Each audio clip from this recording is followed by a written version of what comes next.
Marami nga may request nga na bilihin ko nga daw tong gamit na to para nga sa mga sisiw ko na makukulay. At buti na nga na talaga nakinig nga ako sa inyo kasi malaki na nga yung matitipid ko sa mga sisiw ko dahil dito. Biglaan nga ako nabalabas sa bahay ng alas 3 nga ng hapon kasi bigla nga tumawag yung delivery driver at dala niya daw yung gamit na in-order ko nga. Sobrang dami nga kasi nagko-comment na talaga nagre-request na bilhin ko nga daw tong gamit na to para nga sa mga sisiw ko nga na makulay. Kaya pagkasabi pa nga lang ng delivery driver na malapit na nga siya, talagang agad-agad na nga ako lumabas kasi excited na nga ako may ilagay nga to sa mga sisiw ko na makukulay. At sa wakas nga maya-maya nga rin dumating na nga dito yung delivery driver at dala niya na nga itong parcel nga na pinapa-order nyo nga lahat. Ito! Kuya, nasa na po yung order ko? Ayan, ito na po. Ayan, ito na yung para sa mga sisiw ko na nire-request nyo. Sige kuya, bye-bye. Ayan, so ito na, sa wakas nakuha na rin natin at na-deliver na rin itong gamit na in-order nga natin para sa mga sisiw ko. Eh, so buksan na nga natin ito kasi talaga sobrang matutuwa kayo dito kasi kapag nagbabasa nga ako ng comments about ko dito sa mga sisiw ko, ito talaga yung gustong-gusto nga nila na gawin ko nga daw or ilagay ko nga daw sa loob nga ng kulungan nila kasi ito daw dapat talaga yung gamitin nga ng mga sisiw ko. So buksan na nga natin to para malaman nyo kung ano nga yung binili ko, talaga matutuwa kayo dito. So tara na! Amazing! Ayan, mga sisiw! Mga sisiw, matutuwa kayo dito sa parcel na to, sa in-order ko sa inyo kasi request to ng mga followers natin. So buksan na natin to. Hindi na nga ako nagpatumpik-tumpik pa at binuksan ko na nga tong parcel na to kasi excited na nga ako magamit nga to ng mga sisiw ko. Tawa pa nga ako ng tawa dito kasi pagkabukas ko nga nitong parcel, yung ginamit nga na pambalit nga dito sa binili nga natin gamit, itong karton na parang sinulatan pa nga ng bata. Yung pinabalot nilang karton, meron pang kulay ng ng Crayola. Halatang pinulayan muna ng bata tapos meron pa silang natira. Ito na lang ginamit nilang paprotekta dito sa binili nga natin na gamit. So nasan dito yung binili ko? Wait nga lang. Saan nga lang natin to? Ayan. Ayan, papakita ko na sa inyo. Ayan, matagal na nga itong nire-request ng mga follower ko na dapat daw ito daw yung ginamit ko para nga daw mapakain tong mga sisiw ko na makukulay. At sa wakas nga, binili ko na nga siya. At talagang hindi na nga mahihirapan yung mga sisiw ko na kumain dahil sa gamit na to. So ito na. Ito na, buksan na natin. Oh my God. Na. Oh! Hala! Isa lang yung dumating. Wait lang.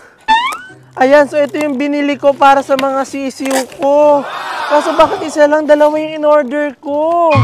Oh my God. Ayan, ito yun mga nire-request nyo sa comment section na dapat daw, ito yung gamit na bilhin ko sa mga sisiw ko. Kasi tignan nyo, ayan, kasi nga yung mga sisiw ko, pinapakain ko nga lang sila sa lapag dito sa kulungan nila. At minsan, yung pagkain nga na inuhulog ko nga sa kanila, talagang napapasama sa mga ipot nila. Kaya marami nga nag-comment na dapat daw, bilan ko nga daw sila ng magandang kainan, yung hindi daw mapapasama yung mga ipot nila sa pagkain. Amazing! Kaya naman ito nga yung binili ko. So, ang mangyayari nga dito sa pagkainan nga na to, ayan, dito ilalagay mga pagkain ng sisiw. Ayan, kung makikita nyo, dyan yung lagay ng pagkain, dito yung tubig.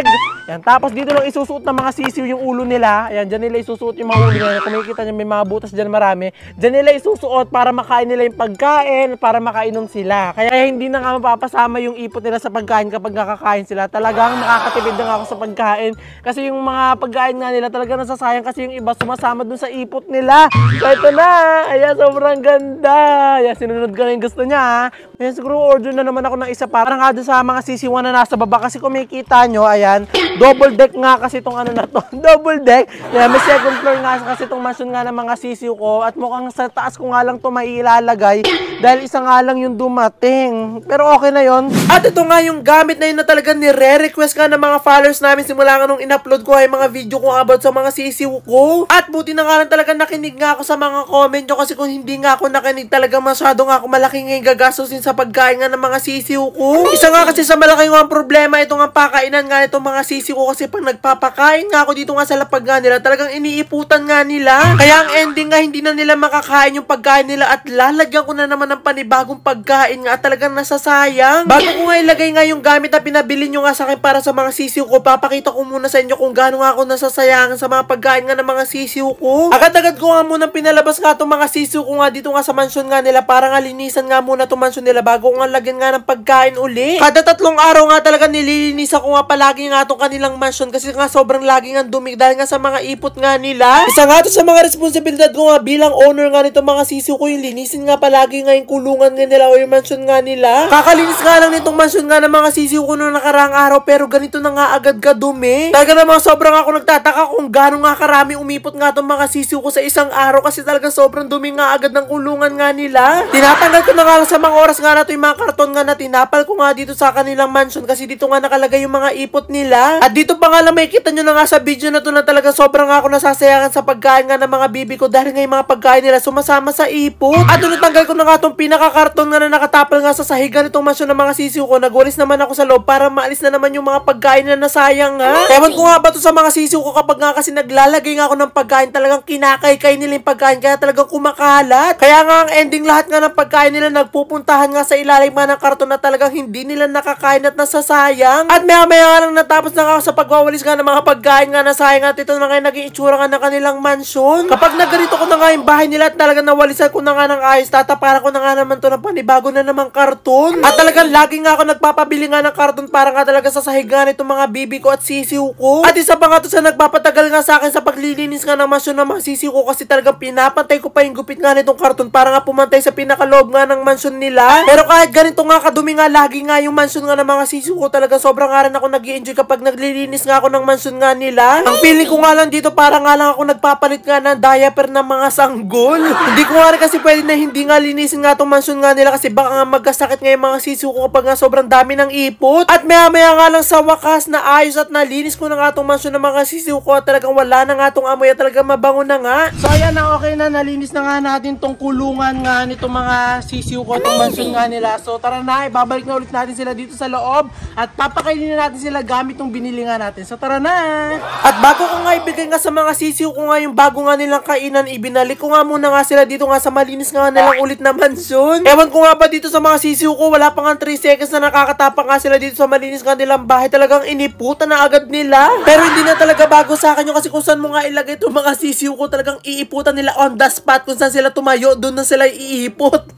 At kung meron nga nakakaalam dyan na eksperto, ilang beses kayang umiipot yung mga sisiw sa isang araw? Paki-comment nga. Malalaman nyo kaya? Ayan. So ito na, nalagay na nga natin lahat nga ng sisiw ko nga dito sa kanilang kulungan. So ilalagay na nga natin dito yung mga pagkain nila. Pati nga yung binili nga natin na pakainan nga nila na talagang nire-request nyo nga lahat. At titignan natin kung talaga magiging maganda talaga yun at kung makakakain nga sila na maayos. So tara na! Ayan. So ito na yung pakainan nila. So lalagyan na natin ito ng food. Ang pagkakalam ko ata, ito kasi meron dito sa parang separate dito. May separate. Mukhang dito ata yung ano nila tubig. At dito ata yung pagkain nila. So dito natin ilalagay. So sundin natin yung nakalagay dito. So tara. Para siyang ano? Lagay ng ano? Itlog, no? Tray ng itlog. So tara dito. Nakumura tayo itong food nila.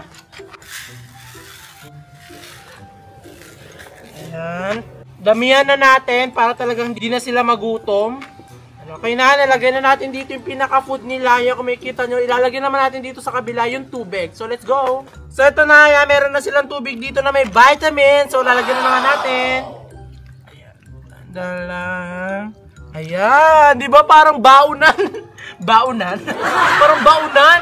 Yung ano na to, style na itong pakainan na to. So, ilagay lang natin dito. So, tara, dalhin na natin ito sa kanila. At ito na nga, na-ayos ko na nga itong binili ko nga sa kanila na bagong ang kainan na talaga ni-request nyo nga lahat at ilalagay ko na nga ito sa first floor nga nitong mga sisiw ko. At talaga magugulat nga dito yung mga sisiw ko kasi iba na nga yung kainan nila at hindi na nga sila tutuka sa lapag.